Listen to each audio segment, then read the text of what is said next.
Internet, hello and welcome to Koi Cubed. I hope you're doing well. We are now in November. We are a mere 2 months from the year 2022. That is insane. It's also winter because we are only at 5:45 and I already have the light on. So winter is upon us because it is dark. It's the only way I know seasons because LA stays hot all year round. Hope you're doing well. We got a bunch to talk about today, and then after this stream I am joining the great AJ Lancaster to talk about one of his favorite movies on his channel, What the Show, talking about John dies at the end for a very special cause. He has not revealed the cause yet, but I know what it is, and it is a very special cause indeed, a very worthy cause. So if you want to see me talking about a movie that I just watched for the first time over on his channel, check out AJ Lancaster, 8 o'clock tonight, PST. All right, now let's get into some news. Hope you guys are doing well. Today we're going to talk about Morbius. We're going to talk about Chris Pratt. We're going to talk about Jason Momoa. We're going to talk about all sorts of stuff. All right, let's dive right on in. Also, I'm bad at this intro because I got a lot to say. If you are in Los Angeles, I am hosting the Eternals premiere tomorrow night at the LCAP, the very first show of Eternals. Your boy is MCing, so if you guys want to say hi, take a pic, talk a little, I'll be at the LCAP tomorrow for the Eternals debut at, I'm gonna get there at like 6, so like 6:30, 7. I don't know what time the movie actually starts because I'm MCing the thing, so I'm gonna be there early. But if you're in LA, that's where you'll find me tomorrow night, El Capitan. All right. 2 nights. Thursday night. Today's Tuesday. Guys, time is a flat circle. Thursday at the LCAP, hosting the premiere live event at the LCAP. Okay. News. It's been a day, you guys, already. It is good. All good things, but it's been a very big day. All right, let's kick it off with that Morbius trailer. Morbius is so tricky. Michael McCarcel in the chat. Still apprehensive on Morbius, but mostly because of Leto. Morbius is tricky as a character, as a dynamic in the film space. Some people have apprehension with Leto. There's a lot going on with this movie, but all of that being said, I was very impressed with the trailer's ability to appeal to a broad audience. This is a literal vampire. Post-Twilight, there's a lot of vampire apprehension. This is a true anti-hero. The guy murks bad guys. He is a murderer. There are many things going on with this character that makes it hard to digest, most of which being it appears to take place in all universes. It is the Sam Raimi Spider-Man, but the video game shot from the Sam Raimi Spider-Man. It is seemingly the Oscorp logo from the Amazing Spider-Man. It is also seemingly Tom Holland's Vulture in this universe. So Morbius not only is the multiverse of madness incarnate from the trailer, but he also has to contend with being a literal vampire that wants to kill, so he kills bad guys. There's a lot going on with this movie. I think the trailer nails it. I think he looks better than I would have expected. I was very impressed with the special effects. I was very impressed with the tone. It looks like a really good time at the movies. I like that Universal monster movies are reflected in the Sony Marvel movies.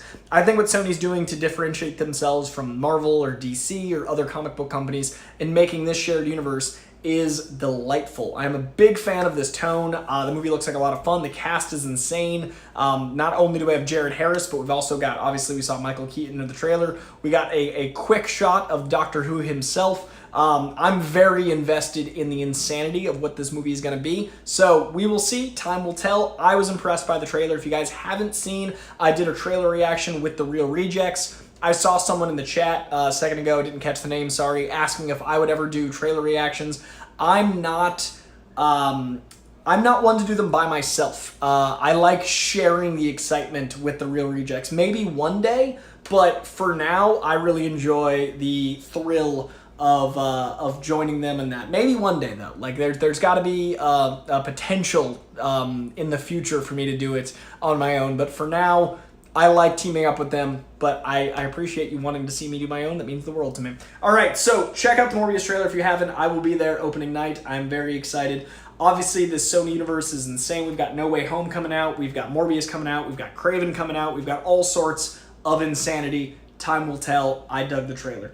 All right, in the world of cinema that is not in the comic book space, we got Chris Nolan adding 2 heavy hitters to his Oppenheimer film. Now, so far we'd confirmed Cillian Murphy, and rumor that seems to be pretty true, Emily Blunt in the Oppenheimer film. As of today, we have added Robert Downey Jr. and Matt fucking Damon. Guys, Downey Jr. has been in a tricky spot with his career. A lot of his not MCU stuff doesn't do well at the box office, even though it's good. The Judge is a damn fine drama. Kiss Kiss Bang Bang, the movie that got the man the Iron Man role, is my favorite comedy tied within Bruges, and I feel like not enough people have seen it. So when he's not Iron Man, it's very, very tricky to have all of that juggling around. I think this is a great opportunity for Downey to, I don't want to say transcend Marvel, because Marvel's obviously huge, but to be able to be not just Iron Man. I'm really excited because I love Robert Downey Jr. as an actor. I love Iron Man as a character. I love what he did with Iron Man. I'm really excited to see him in something from Christopher fucking Nolan. That's how you branch out. And then Matt Damon. I'm from Boston. My zip code means I have to love Matt Damon, Marky Mark, and Ben Affleck. Luckily I do, regardless of zip code, but I'm legally obligated to love them as per my zip code. So I will see any Matt Damon movie. You add Nolan, you add Robert Downey Jr., you add Cillian Murphy, you add Emily Blunt.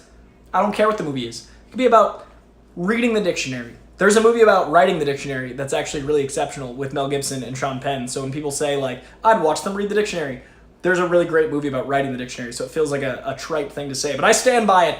I would watch a Matt Damon, Downey Jr. read the dictionary movie directed by Chris Nolan. Fortunately, Oppenheimer is a fascinating story. We will see how that all shakes out. We also, just yesterday on Halloween, 2 days ago, got a trailer for Atlanta Season 3 that is very spooky, very ominous. It is awesome. Very excited to see Atlanta. Atlanta's been off the air for 3 years.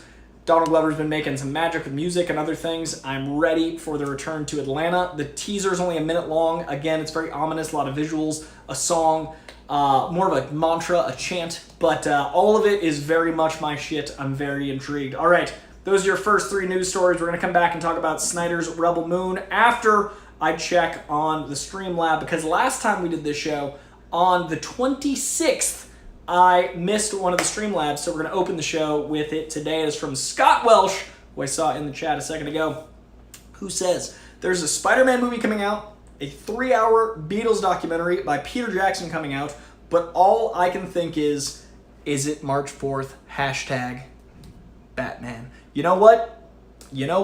I am with you there. I am so excited for Spider-Man. I am so excited for so many properties. I'm so excited for Top Gun Maverick. I'm excited for, we already said Spider-Man, but like that's where my brain lives right now because the trailer should be any moment. Not today, but soon. And still, the Batman has my heart right now. I cannot wait for the Batman. Every bit of news. There's literally a news story in my rundown today that I wouldn't have included in any other movie, but since it's the Batman, I'm going to talk about it. You'll see. It's a very silly thing to include in a rundown, but I'm going to talk about it. The Batman has my whole heart. Boston came out of me just then. My whole heart's got the Batman. But I'm with you, Scott. I'm with you. Thank you for the Streamlab. All right, we also just got one in mere moments ago from the ever fantastic, the ever awesome patron saint of unboxing, Mr. Curtis Mason. I just got my copy of Hawkeye, the Saga of Barton and Bishop paperback. I believe it is the whole series, 22 issues. Can't wait to read it after the show airs. You know what I'm doing, Curtis? I'm rereading mine right before the show airs, so you and I are going to be Matt Fraction buddies. It is very, very good stuff. Matt Fraction and David Aha's run on Hawkeye is a definitive run, a perfect jumping on point, and that seems to be what they're basing the show off of, which is a fantastic place to really structure audiences that only know him as Jeremy Renner from the movies. This is a great, not only leap for Kate Bishop, a great introduction to Kate Bishop, but also a great place for people to pick up that particular comic book. It is a very, very solid book. Check it out, everyone. Matt Fraction is one of the best comic writers, and this one is a perfect jumping on point. Get after it. You can do like me and be reading it right before the show. It's a reread for me. Or if you want some surprises, jump on and read it right after the show, as the ever fantastic Curtis Mason is. My dad is watching. What up, Dad? My mom said Faja. That's what we call my dad at my house. We sometimes call him Faja, like for father. It's an Austin Powers joke that has evolved into our lexicon. My dad is often working. I don't know how many of these he's caught. So, Dad, I'm talking about comics. Spoiler alert. My dad is actually caught up on the MCU, I think, for the first time since like phase 2. Again, my dad works a lot. My dad's been watching the shows, he's been watching the movies, and I'm so stoked because we're living in this glorious age of comic book content, the likes of which I never thought we'd see, and getting to talk with my dad about conversations between Loki and Mobius is just crazy. And then today, a Morbius trailer came out. I was confused by Morbius and Mobius as a kid, and now there's Morbius and Mobius in pop culture in 1 year. Within a calendar year, Owen Wilson will have played Mobius and Jared Leto will have played Morbius, and that is mind-blowing to me that we're living in this rich of a comic book time. Thank you to Curtis Mason and Scott Welsh for those Streamlabs. Hello to my mom and dad. They are the absolute best. I wouldn't be here physically, literally, without them, but also I wouldn't be talking about comic books or movies without them because they're very supportive, very encouraging. My dad is the reason I got into comic books, so he's responsible. Blame or thank him accordingly. All right, into the next bit of news. Zack Snyder's Rebel Moon, which is basically his Star Wars. He was going to do a Star Wars film. There was some contentiousness with some studio stuff, and he's like, you know what? Fuck it. I'm going to do my own thing. Rebel Moon is his Star Wars, which I'm really excited about. And I've been thinking about this a lot when it comes to creatives. So there is the IP of doing something with a certain amount of backbone to it, a certain amount of guaranteed fandom, but you're structured to that. There's automatically some kickback. Look at what happened to Rian Johnson. You make any changes, and the fandom is upset with you. So you've got a guaranteed box office draw within reason, but you've also got a guaranteed, this isn't how I see the characters. What's interesting is these characters don't belong to any of us. Every time Spider-Man gets a new writer, every time the Hulk gets a new writer, every time Batman gets a new series of writers, there's always going to be a different perspective on these characters. They're archetypes. They're structured to be interpretive. They're structured to be something that represents us. By their very mirror-like nature, it's going to change by the writer, by the creative team. And that's why I've always said comic books are such a beautiful connection to the spirit, to the soul, to the artist, because you've got 10 names on a credit sheet instead of 10,000 names. In a movie, you only see like a fifth of the names that are even involved, and you still gotta wait for 10 minutes of credits to appreciate the scope of it. Comic book's one page. And it's largely writer, artist, inker. It's connecting to the creative so directly. I feel like when you make a movie out of a property, especially like Star Wars, you're going to have to go through a lot of filters. You've got the filters of the 70s, you've got nostalgia, you've got the prequels, you've got the sequels, you've got Mandalorian and Boba Fett on TV. There's a lot of different perspectives on the galaxy far, far away. So I love that Zack Snyder was making a Star Wars and then decided to make it his Star Wars. This is how we grow new fandoms. This is how we, have these things be born, so in 20 years we can have a continuation of that. So I'm really excited for Rebel Moon. It just cast Sofia Boutella, who is an incredible actress. She's in Kingsman, she's in The Mummy, she's in a lot of other things, but those are the big two. She's absolutely a force of nature, and I think this is going to be a great star-making vehicle for her. She should be a household name by now. She's in a lot of my fan casts. Her in a Star Wars adjacent property, as directed by Zack Snyder, gonna be a household name. Sofia Boutella, look her up. You'll recognize her. She's in lots of great stuff. Big fan of her work. And Zack Snyder is great at building universes and building worlds. So I'm excited to see what he does from scratch. We've seen his zombie films on Netflix. We've seen what he's done with the DC universe. We've seen him redo movies from the world of Romero with his Dawn of the Dead remake. So we've seen him do a lot of adaptations and individual stuff. I'm excited to see him do an original that is kind of an adaptation in its own way. So Rebel Moon even sounds like a Star Wars movie, has cast its lead. In the world of modern present events, December is in 4 weeks. The end of the year is in 9. It is insane. But before that, not only do we have Thanksgiving, not only do we have Hawkeye, we've got 3 straight weeks of SNL. This season's SNL has been a lot more consistent for me. I love the Sudeikis episode. I love the Owen Wilson episode. Now we've got 2 marvelous leads taken over for the 3rd and 4th week of the month. We've got on November 13th, Jonathan Majors. Yes, Kang himself, Kang the Conqueror, is going to be hosting SNL. That dude's range is bananas. I'm excited to see what he does as the host of SNL. And the next week, Simu Liu himself, yes, Shang-Chi, is taking over hosting duties. So we've got Kang and then Shang-Chi. Guys, we're taking over the world. Comic creators, artists, actors, it's happening. So SNL is getting a 2 for Marvel situation coming at you, 13th and 20th. Over to the world of DC, Aquaman 2 is filming right now. Aquaman the Lost Kingdom. We saw some first look stuff over at the Fandom event. They hadn't really started shooting yet. We saw some great BTS, some scope, some hype, some conversation about how big it is. It is unfortunately the situation with films of this size that there is a lot of variables, and we just found out that Jason Momoa has tested positive for COVID-19. We're in a very different place than we were when Robert Pattinson tested positive for COVID-19 in The Batman. Obviously, these are people with great infrastructure, with great support systems, with a lot of healthcare. They're going to be okay. Jason Momoa is a beast. But I wanted to have this in the rundown today to remind everybody, it's still a fucking plague out there. I think that we are in a bit of a comfortable place with ignoring certain probabilities, and there is causes of breakthrough COVID. There are still numbers that are rising. I've tried to talk about the pandemic less and less because I want to be happy and not dwell on the terrifying world that we live in currently, but this is an opportunity to remind people that yes, we're back out in the world, yes, we're vaccinated, yes, we're masking up, shit still happens. So Jason Momoa, Aquaman himself, a fucking beast of a human being, got COVID, which means any of us can. Be careful, be safe. Big fan of Momoa. He's going to be fine, but it is possible for any of us to still get it. So be mindful of that. Be mindful of Aquaman's ability to catch the Rona.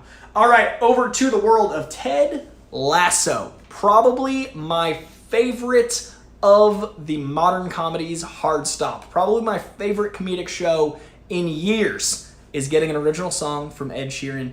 This is like the Batman. This isn't a news story I'd usually share because I like Ed Sheeran, but I'm not like the giant Ed Sheeran guy. That being said, I'm a giant Ted Lasso guy. Season 3 has booked an original song, which is like a song, from Ed Sheeran. Very, very excited for this show to get a little bit more audience, to get a little bit more clout, to get some more Emmys, and Ed Sheeran's going to steer the way. Because if you have someone with that much repute and someone with that kind of fandom, they will follow. The fans will find Ted Lasso, and it will grow stronger and stronger. Chris Pratt is going to voice our childhood. Chris Pratt has decided to single-handedly make sure he's the voice of everyone, whether it makes sense or not. Chris Pratt, noted Italian, with a very thick Italian accent, is not only voicing Mario, but Chris Pratt, the man who decided to not be jolly and round, and to get athletic, and to be an athlete, and to make a lot of not lasagna-based choices, is Garfield. You know, I just feel like Chris Pratt likes Mondays, and I feel like Chris Pratt is not... I like the guy. I'm a fan of Chris Pratt as... I've worked with him, and he's also very funny to me. I don't see him as either Mario or Garfield. Now, voice acting is about acting. It's about range. It's about all those things. It's just so interesting that these two iconic characters feel very... the opposite of Chris Pratt, and it's so ironic that these are the two we land. I don't know. We will see. Time will tell. I'm not going to judge until it happens. I just can't believe within a month of finding out he's Mario, he's also Garfield. It's just baffling to me. He's about the opposites of Garfield and the opposites of Mario. Anyway, I digress. Moving on to the silliest news story in my rundown. I'm so excited for Batman that I'm literally having a story about billboards. The Batman officially has 2 billboards up at the Warner Brothers lot. This is a non-story. I just wanted to say the Batman. There's a Riddler image that's a poster, and there's a Batman image that's a poster. You've seen them. They're red and black. They're stunning. They're very visually striking. Now they are giant 30-foot billboards at Warner Brothers, and they had a whole press release about it, and I just wanted to share with you that we are 5 months from the Batman, and nothing could prepare me. Nothing. I can't possibly fathom waiting 5 months. Batman's coming. Billboards are up. Warner Brothers, it's getting real. Over in the world of Marvel films, a very unfortunate first has occurred as of yesterday, and I think still as of now, because I don't think there's been a lot of new reviews. Eternals is the first rotten film in the MCU. It is the lowest ranked film. It is... Okay, so I have a tricky thing with Rotten Tomatoes. I love Rotten Tomatoes. I think it is a very good, rapid reaction to film. I think it's a very good assessment of broad strokes. Unfortunately, people think that it is how good a film is. If a film is 70% on Rotten Tomatoes, that does not equate to a C-, like it would a letter grade. If a film is 80%, it doesn't mean the film is 80% good. It means that 80% of critics thought it was passing. If a film is 67%, aka rotten, it doesn't mean that it's a D minus. It doesn't mean, or a D, I guess it would be. It doesn't mean it's that bad. It means that only 67% of people thought it was passable. So it's all really a black and white system colorized.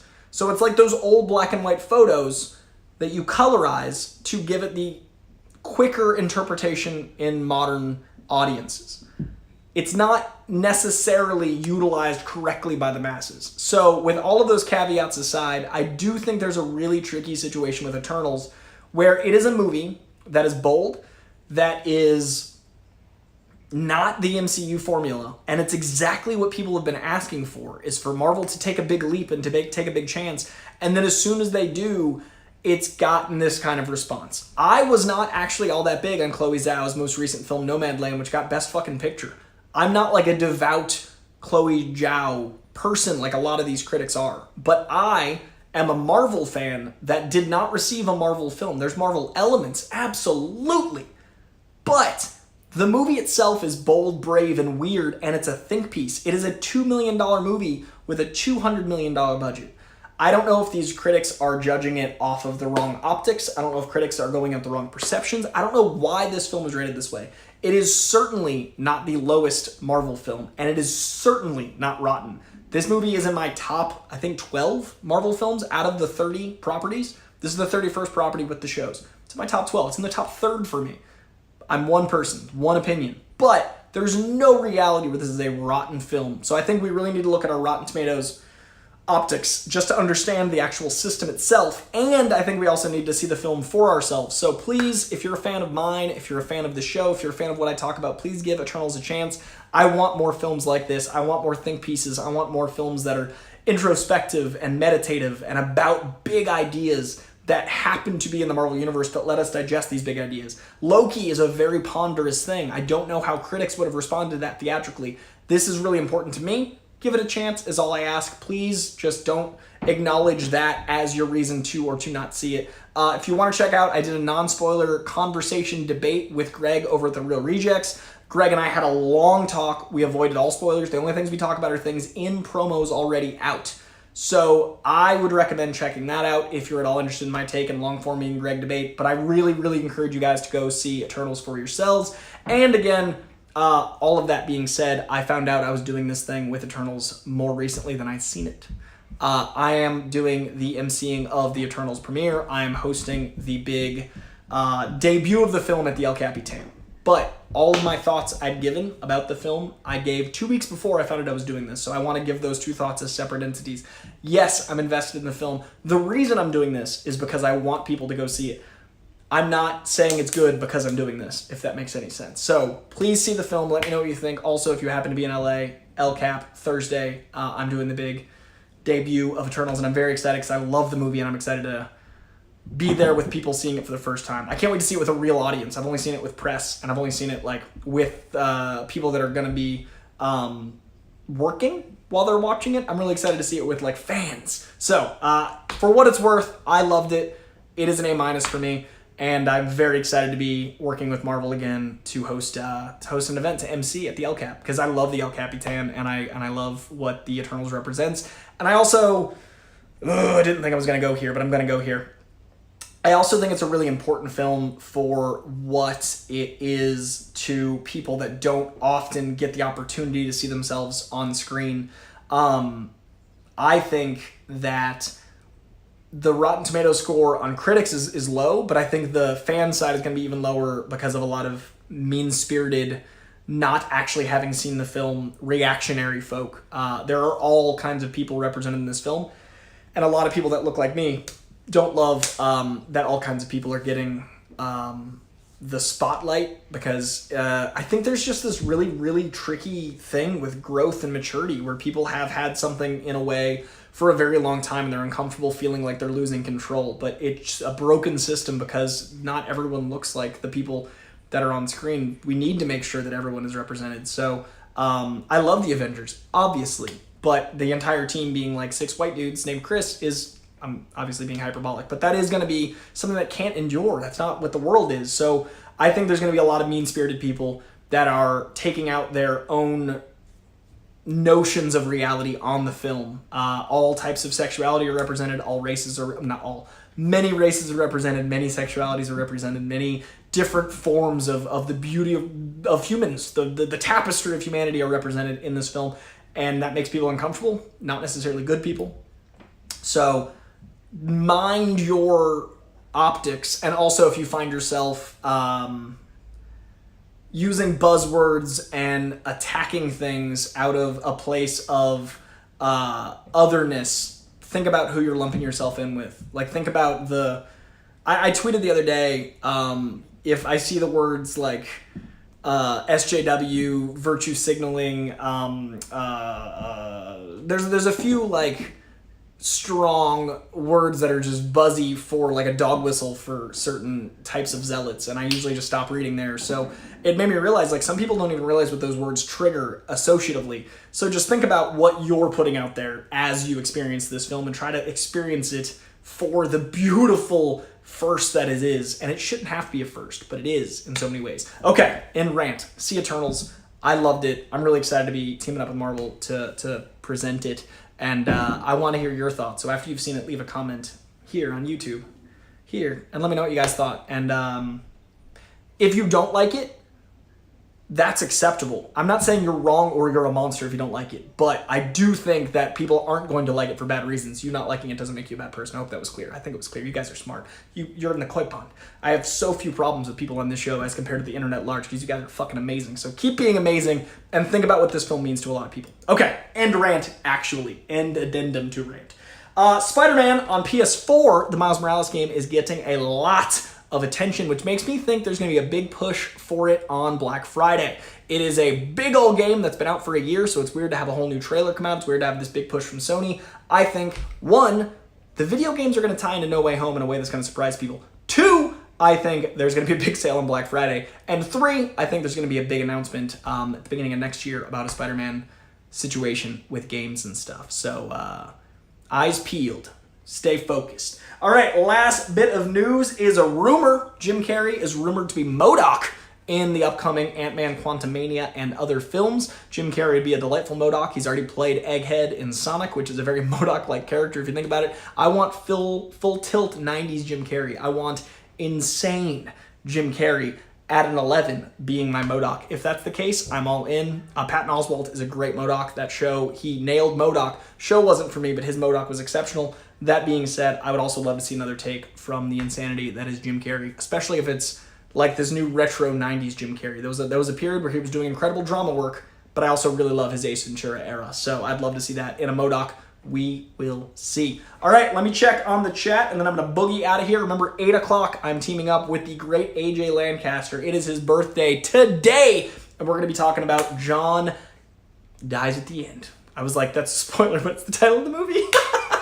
The word dies just triggered me to pause. My brain was processing what I was saying just a step ahead of my mouth, so I was like, but it's the title of the movie. It's called John Dies at the End. We're going to be talking about one of his favorite movies, John Dies at the End, over on his channel, What the Show, and it is for a great cause that he has not revealed yet, but know that the cause is great. We're going to be talking about that over on his channel. Know that I know what the cause is, but I cannot reveal it because that is what he's going to reveal. But I'm excited. AJ Lancaster, exceptional human being, longtime patron of the Tater Tot tier, and we're doing the Tater Tot this episode by reviewing John Dies at the End, but in his channel. First time I've ever done that. And for the wonderful John Getz, the other Tater Tot tier patron, we're going to be doing the My Hero Academia movie, which I'm seeing either, well, I can't do it tomorrow. Oh, when am I going to see it? Either Wednesday or Thursday. I'm going to go see that their film, and then I'm going to be reviewing it for Mr. John Getz this week at some point, or maybe next Tuesday. But I'm going to see it this week in theaters. Irregardless, I'm going to check on the chat, and I hope you lovelies have had yourselves a good day, and I hope all of this information finds you very well. If my dad's still in here, hello, Papa. If my mom's still in here, I think she is. Hello. Let me check on the chat, and then we're going to wrap on out of here. All right, Scott Welsh, Edward Haskell, Black Loki. We got a lot of OGs in here. Oh, also, I'm currently at like 9,600 subscribers. Thank you to all the new folks. I gained about like 200 followers today from doing Real Rejects work. All 200 of you, welcome. This is a very very amazing corner of the internet, not because of me, but because of you guys. There is so much positivity here. There's so much sharing. There's so much beauty. I love this community because they are comic fans that aren't toxic. They're fandoms that are sharing and inclusive. And I'm honored to have built a community this strong and this welcoming. So fuck yeah, and welcome to the 200 new of you. And we're 400 away from 10,000 subscribers. That is such a staggering number. On the internet, people don't think of the scope of their reach, and I try to. I know there's people with millions, and that's how you get these sponsor deals and these things, but every time I hit a benchmark, I just lean back and go like, yo, that's bigger than any stadium. Like, picture a fucking NASCAR stadium, like endless bodies in a space. That's how many people are here on my page? What the fuck? That's crazy. 10,000? So we're 400 from 10,000. That is my benchmark goal for the end of the year. It's just a staggering number of people. That's more than the town I grew up in. Every single person, like, that's amazing. We're at 5,000 on TikTok, 15,000 on Twitter, 10,000 on Instagram, 9,600 right here. So thank you all. Welcome. I appreciate the fuck out of all of you, and I just wanted to thank you for being here. And if you're new, this community is awesome. I hope you are feeling welcomed and are awesome yourself. All right, more chat. Michael McCarcel in the chat. Bathroom Boys. It's a great name. Great name. Galaxy Geeks channel. What up? We got Bucky Barnes himself. What up, Winter Soldier? I don't think I've seen that name before. Mr. Bucky Barnes. Remy's Art, one of the OGs. Respect. I always appreciate you in here. Remy's Art. Music to Cry To. I appreciate your name very much, and it's good to see you again. I should actually see if any of these are questions. I'm just excited about seeing names. Still apprehensive on Morbius, but mostly because of Leto. That was the comment I read at the top with Michael McCarcel. Totally understandable, but I think and hope the trailer might have sold you a bit more, but I get where you're coming from. Let's see. People saying hi to my mom always makes me very happy. Leto's a good actor, but all of the weird personal stuff really makes me not want to support his stuff. I'm so torn on everything with people's personal lives versus public persona versus all of that stuff as a human being myself. Can't really speak to his stuff, but yeah, I get where you're coming from. Scott Welsh, I'm with you there. Michael E. Walter, for the first time in what seems like months, I got in for the show in the live chat. Hello to Coy and the rest of the Koi Pond. Cheers, E. Walter. It's good to see you back. Welcome right here with us. I appreciate you being in here, making the time. Music to Cry To. I wasn't looking forward to Morbius, but that trailer changed my mind. I just hope they lean into the psychological dichotomy. Excellent use of excellent use of psychological dichotomy, words that I use often, but not in conjunction, it would seem. Yes, agree. I hope they go that way. Trailer sold me a bit more as well. I'm very hopeful, very excited. Black Loki, do tell Michael, don't know much about Leto. Tell me, there's some goss happening. I'm going to skip the goss because, frankly, I don't know the man.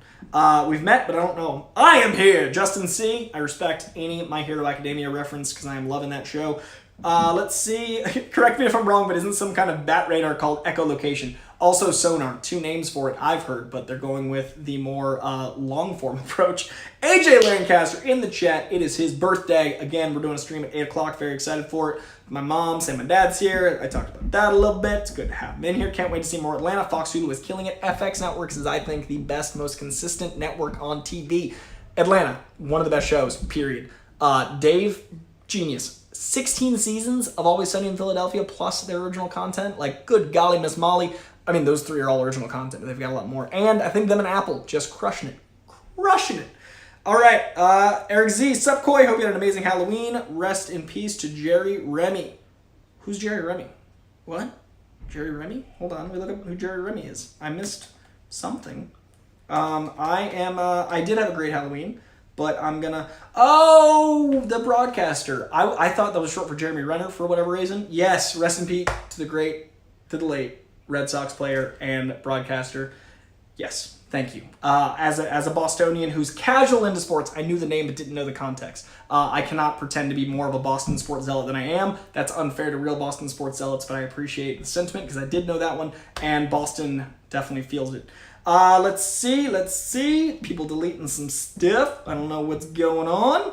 Hello, Lewis. My pops. Sophia Patel's a really solid choice. She can do action and act. She is a triple threat. She is incredible, and she's also very charming and funny. She's got a lot going on. Thank you. I love these poses as well. Ryan Gould, I also like your avatar. Invincible is dope as fuck. Let's see. Pete Davidson's the one I'm keeping an eye on from SNL. Feel he's going to become a great character actor. Man, I'm a big fan of Pete Davidson. He is fascinating and charming, and I'm a fan. Triple vax, but I still mask up. That's smart, Mom. Only a matter of time for Chris Pratt is cast as the voice of our conscience. It's inevitable. It's coming at some point. Hey, Coy, how's Halloween? Luke dressed up as Miles. Newbie was Baby Spider-Man. I was Peter B. Motorola. That makes me so happy. Fuck yeah. Halloween was good. I was Peter B. Parker. I was my own self from Ted Lasso. I have a custom Jandreau AFC Richmond jersey, so I was that. And I was also in my Deadpool like suit pajamas. I had a few costumes, all of them very comfortable. The goal was comfort this year. I'm back at the gym, but I definitely gained a little bit of the old quarantine 19, so I wanted to be comfy this year. But next year, I'm gonna be so shredded, I'm gonna just maybe I'll be Adam and just wear a leaf. I'm gonna get fucking cut next year. But this year, fat. All right, the hype is reaching uncontrollable levels. The Batman. I agree, Scott Welsh. I am struggling. I'm going to send pictures of my mom of the Batman billboard. She asks, Eternals being rotten is kind of a good sign for me. It tells me I went for something different than the usual Marvel formula, so at least might be an interesting piece. I like that take. Michael McCarsell. Hopefully the more views that get added will help.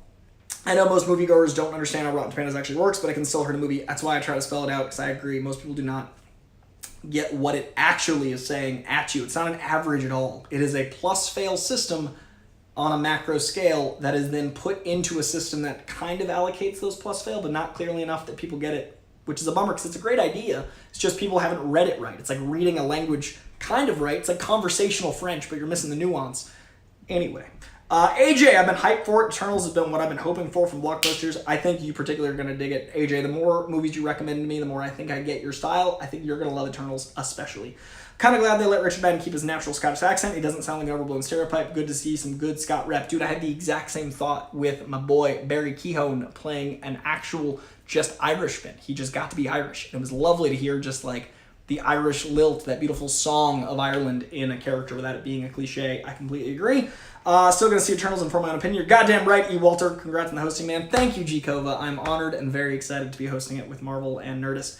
All should be represented, especially in blockbuster films. I agree, Mom. Can't wait to see it on Thursday night. Hell yeah, Michael McCarsell. Darth Vadad. Probably seeing Eternals Friday. Still bummed haven't had a chance to see French Dispatch yet. I enjoyed it. But hoping it's still in theaters here in a week and a half when my babysitter mom returns from vacay. It's very good. Motorola, what? New Miles content? Same Miles content. They're recutting the trailers and pushing it really hard. I think an announcement is coming in January, but they're pushing the game especially hard right now, which intrigues me. Definitely need to get yourself that game when it goes on sale. I agree with you, good sir. I do need to do that, and I do need to take the time to play it because I have not, and boy, oh boy, do I need to. More Spidey Cat. I need that game for that alone. FYI, your thumbnail still is the stream watch along. Thank you. I will fix that as soon as we're done on this stream. Honestly, I could have loved to see Patton as a live-action MODOK. There's a what-if world of Elseworlds that allows for that to be a total possibility. Keep preaching love and comics, Coy. I will, Darth Vader. I appreciate the fuck out of you. Nolan Dean, the PS4 Avengers MODOK was terrifying. I completely agree.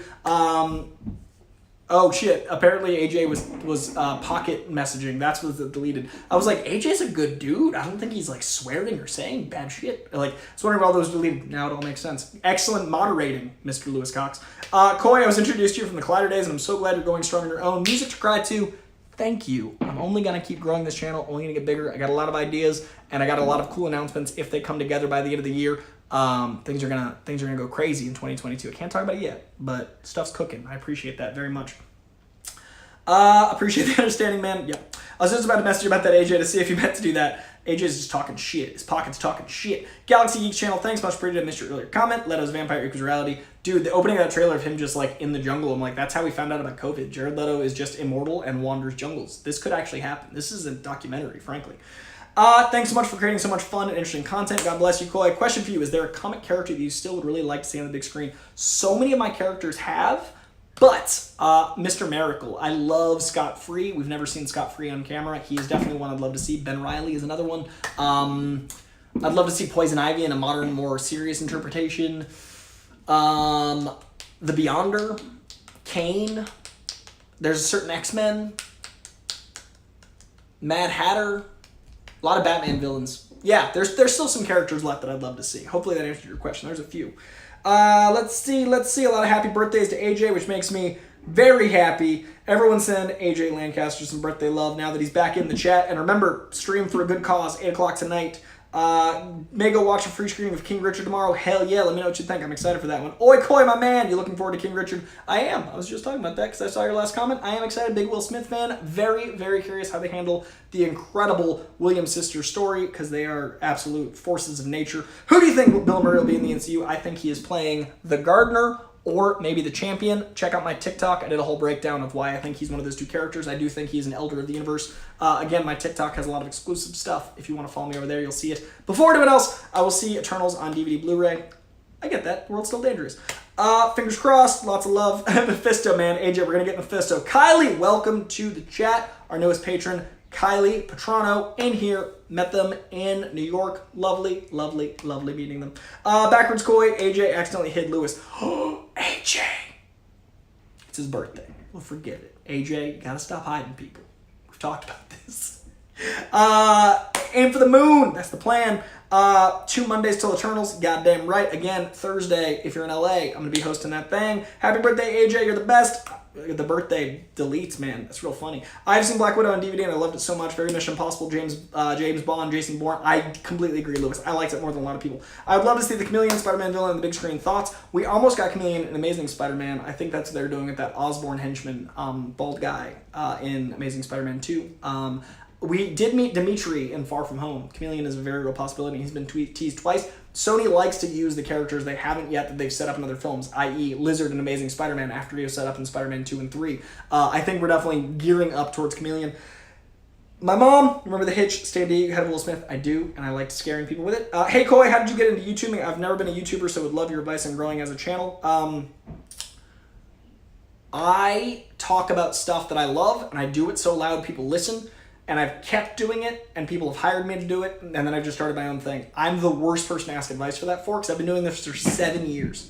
So I just kept going. If you love something, keep doing it. So work on your own style of speaking, work on your diction, read the thesaurus, read the dictionary, read lots of books, learn a language, a flavor of language, learn a style, and then talk about what you love and do it a lot. And I probably put in like 80 to 90 hours of work a week, and only 20 to 30 of it are here. And it somehow translates to a job eventually, sometimes, not often. But I just work really hard and I don't stop. And anytime there's a really bad lull, I try to take a day, mental health day. Haven't been taking enough, admittedly, this year.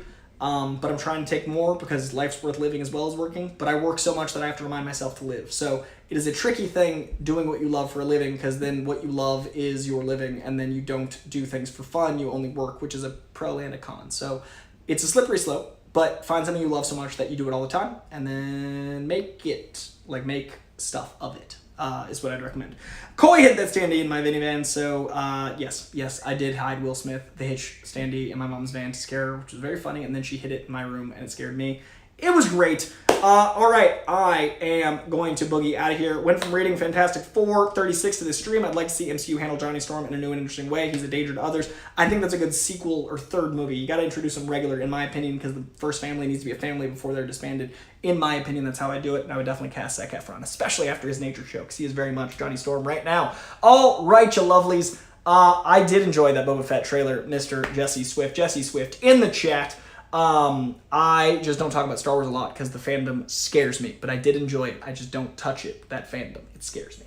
All right, that is going to do it for this episode. And lastly, is there any news on Moon Knight that you know of?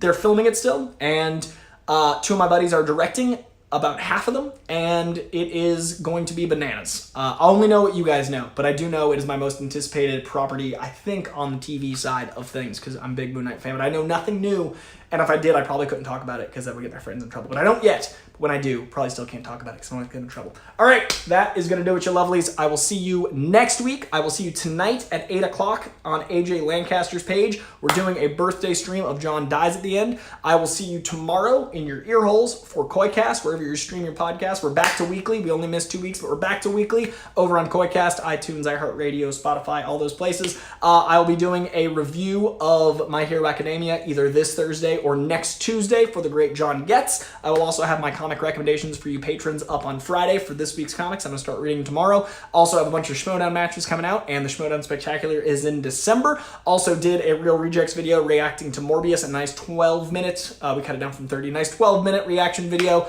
over on Real Rejects, and we're going to be doing more with them, including the Disney Day in November, as well as all the stuff I can't talk about yet, as well as lots and lots of other goodness. Mom, tell Dad I said hi. Mom, hi. AJ Lancaster, Michael McCarcel, Darth Vader Dad, Ephraim Guzman, all the OGs, and a special thanks to Scott Welsh for kicking off the Streamlabs last week, for Curtis Mason for being an awesome patron, and for kicking off the Streamlabs this week.